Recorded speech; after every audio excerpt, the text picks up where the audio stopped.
What's up, folks? It's Dr. Remy LeBeau, and I'm coming at you once again from the X-Lair to provide you my very insightful thoughts into the latest episode of The Gifted. The Gifted, Season 1, Episode 5. Alright, let's get right to it. It was a good episode. It wasn't that exciting. There wasn't too much that happened. It was certainly a filler type of episode, but good enough in the sense that it felt very much like the show we've been watching, and felt very much like a world of the X-Men, right? Like we actually had direct references to the X-Men in the show, which is exciting. Anytime that you hear like the X-Men themselves, like the name dropped, it's just a great reminder of like the fact that we are in the X-Men world, and like the X-Men are out there somewhere, and their role in all of this, where they actually are, is yet to be determined. But the fact that we keep getting them mentioned bodes well for the development of the overall story arc that is sort of playing out in the background, which ultimately will, I guess, converge onto some big like event. And ideally we'll see some X-Men, or at least one X-Men or something. You can't just keep mentioning the X-Men and then have nothing. Something's gonna come of that. I know eventually that will happen, and maybe it'll be because of Lorna. You know, Lorna again is Magneto's daughter, and so you know that connection has to be explored at some point. Anyway, so episode, yeah, okay, you know, very good in terms of like building up like kind of the character dramas and kind of fleshing out some of the characters a little bit more. Liked all the stuff with Thunderbird.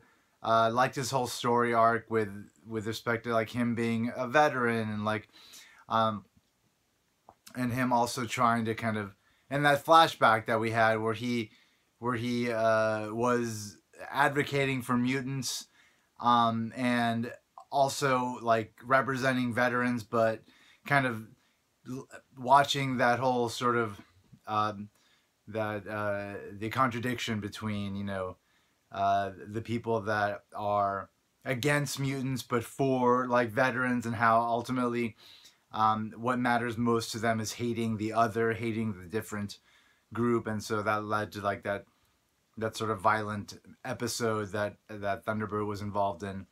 It was cool. It was cool to see that. It was cool to also kind of reinforce like how important it is for him to be a veteran, and also the connection that he has with Pulse, and how that also comes from them both being veterans, and that's cool. You know, this is what's good about a TV show. It's like you really get to go very deep into the characters and their relationships and their motivations, and like we're seeing a lot here. We're seeing a lot in terms of, you know, what is driving some of these characters.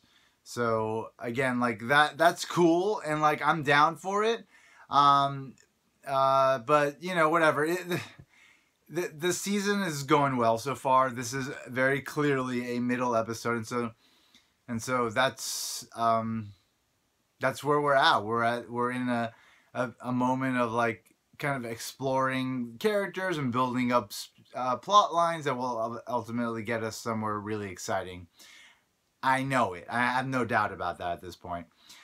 So the main sort of things that were being built up here were, you know, this sort of whole kind of mission to Baton Rouge to get some more information about Sentinel Services and their relationship with, you know, this program that is reprogramming mutants to hunt other mutants, and that is taking us further into this sort of connection between this doctor that people that have commented on my videos mentioned that he is likely going to be Ahab, which is a central figure of like the dystopian future that Rachel Summers comes from, who's an alternate dimension version of Scott and Jean's daughter, who eventually comes back into the present and is currently now one of the X-Men, has been for a while, on and off, been a part of different teams like Excalibur. Anyway, she's been a big part of the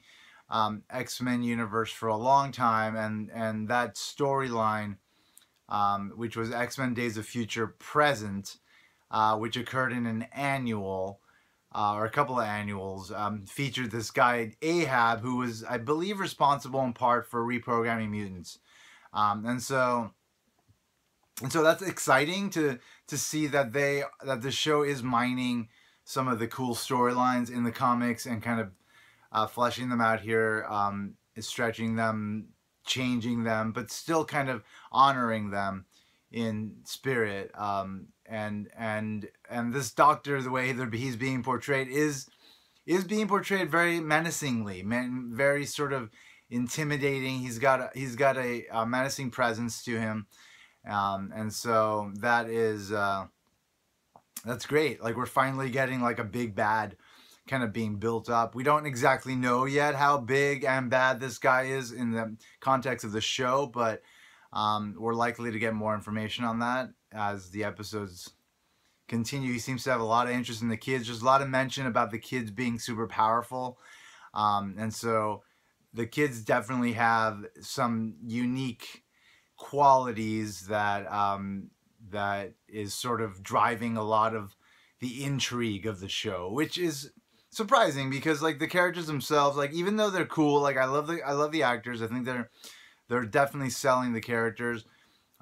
They aren't part of the X-Men lore, you know, they're not part of canon, so the fact that they would be so central and also so powerful is of interest. And again, that's a bold move on the show's part, and it's paying off so far, and we'll see where it takes us. I look forward to seeing where kind of the big arc takes us, and it is definitely going to center around these kids and this Doctor.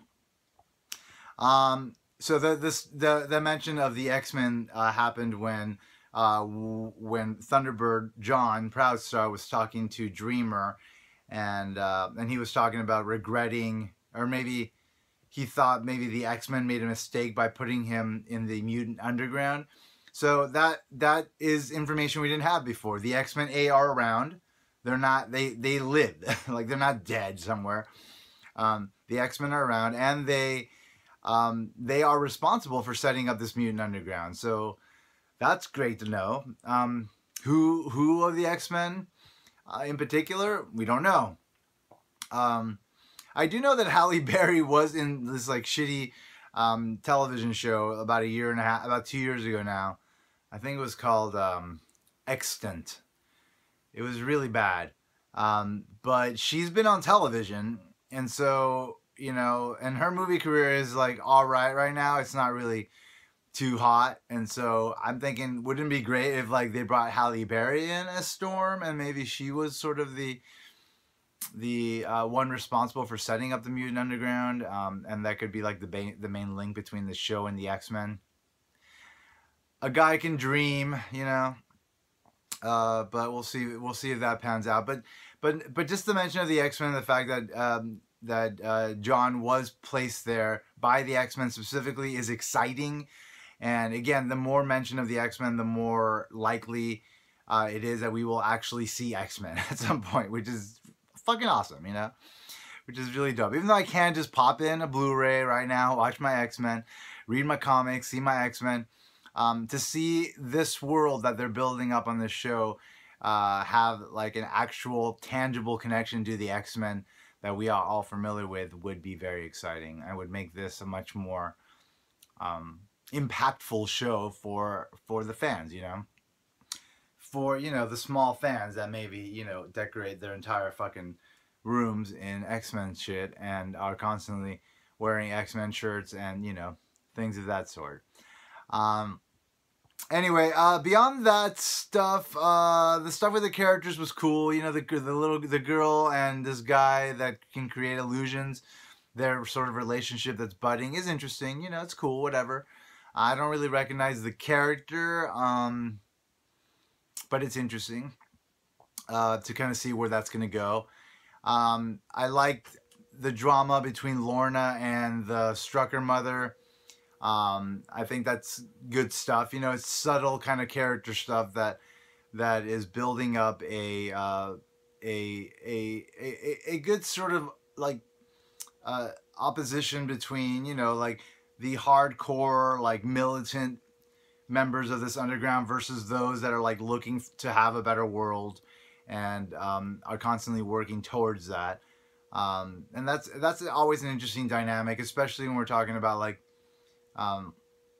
refugees and like revolution and that sort of thing. It's like how far does the battle, how far does the war mentality need to go, and if you don't prepare for a world beyond that conflict, like what is it exactly you're fighting for? It's an interesting sort of philosophical question that can be like a great theme to kind of follow in a show like this. So that's cool. It's cool that's part of it. There's a lot of cool stuff again, but it's all very subtle right now in this episode because again, it is very much a filler episode.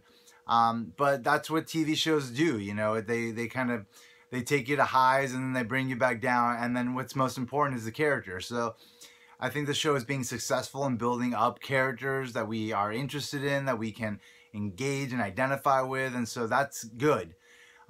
Everything that's happening so far is good, and again, I'm looking forward to seeing where it's going to go next. I hope that Clarice Blink isn't gone too far from the main action. This whole thing of her leaving, I get why the character did so, but nonetheless, Blink is one of the best characters on the show, as well as Polaris, as well as this guy Eclipse, as well as Thunderbird. And so I don't want to see her go nowhere. I want to see her back on the show all the time. So make sure that that happens, Gifted. Make sure not to take my Blink from me.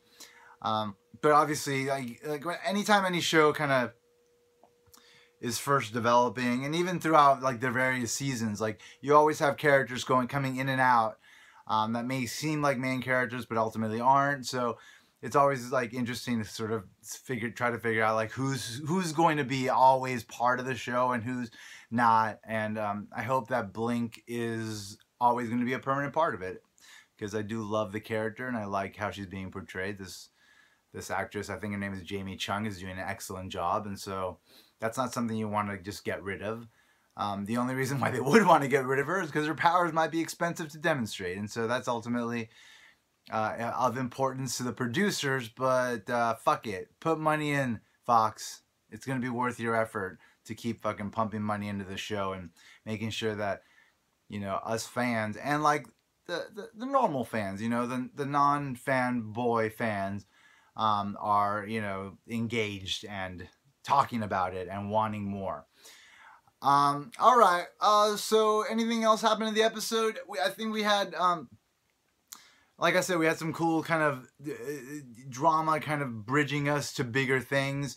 But beyond that, again, like the episode a lot. Look forward to more, and we're going to get more next Monday, which is really fucking exciting. So stay tuned for my next review of next week's episode, and we'll see where it goes. Thanks for checking out my channel. Thanks for checking out my video. If you haven't already subscribed and you do want to keep up, don't forget to press that little button down there, the subscribe button, so you can make sure that you are aware of when my next review comes up.